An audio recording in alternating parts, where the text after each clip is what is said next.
When your boss chips in, employer contributions, vesting, and rollovers. Imagine this.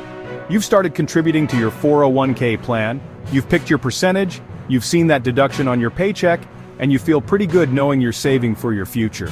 Then one day someone tells you, hey, you know your company might be adding money into your 401k too? Wait, what? Yes. Welcome to the world of employer contributions. The company match, free money, sort of. Let's say your company offers a matching contribution.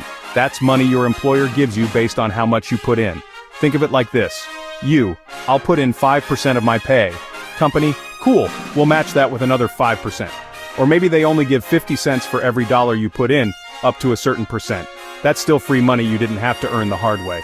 Now, not every company does this. Some might not match at all, some do, but only after you've been there a year.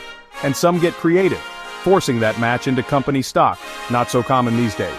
But here's the catch, you only get the match if you're contributing. If you don't put money in, the company doesn't either. It's a reward for taking part. Discretionary contributions, surprise gifts from the boss. Some companies like to give bonuses to your 401k even if you didn't contribute.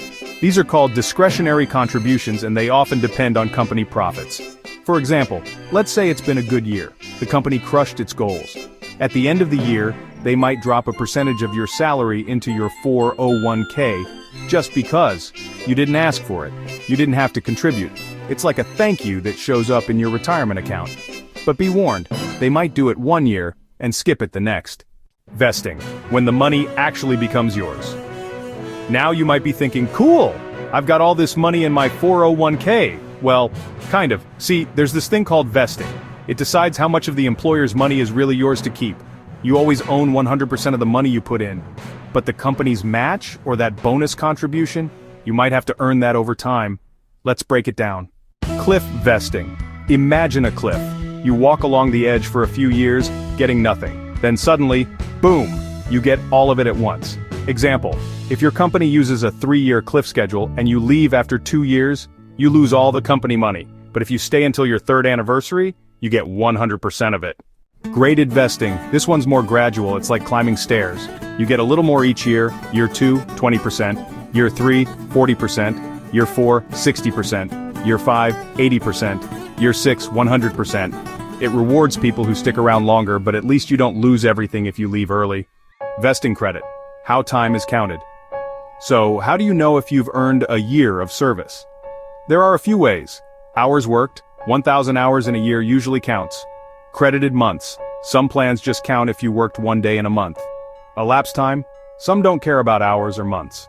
Just the total time you've been there. Whatever the method, they all lead to one thing, building up ownership in that employer money. Forfeiture, when you leave too soon. Let's say you leave your job before you're fully vested. What happens? You forfeit the unvested part of the employer money. But that money doesn't just disappear. By law, it can't go back to the company's pocket. It's either used to help pay for other employees' retirement costs or used to reduce future employer contributions. You won't see it again, but someone will benefit. Rollovers into the plan, bringing your old money home. Now let's shift gears. What if you had a 401k at a previous job, or maybe a traditional IRA? Can you bring that old money into your new 401k? In many cases, yes, these are called rollovers. If your current plan accepts them, you can move. Before tax 401k money, earnings from those plans, sometimes after tax or Roth 401k money if the new plan allows. And the best part, you're always 100% vested in rollover money. No waiting, no vesting schedule. Just keep in mind, the plan has to agree to keep those rolled-in funds separate and track them properly. So, quick recap. Employers can add money to your 401k through matches or discretionary contributions. You might have to stick around a few years to own all of that money. If you leave too early, you could lose some of it. But any money you roll in from another plan, that's yours forever. The big takeaway? Even if it takes a few years to fully vest, that employer contribution is part of your total compensation, and it could be a powerful boost to your retirement goals. Just another reason why your 401k isn't just a savings account, it's a plan, a strategy, a long game that your employer might just help you win.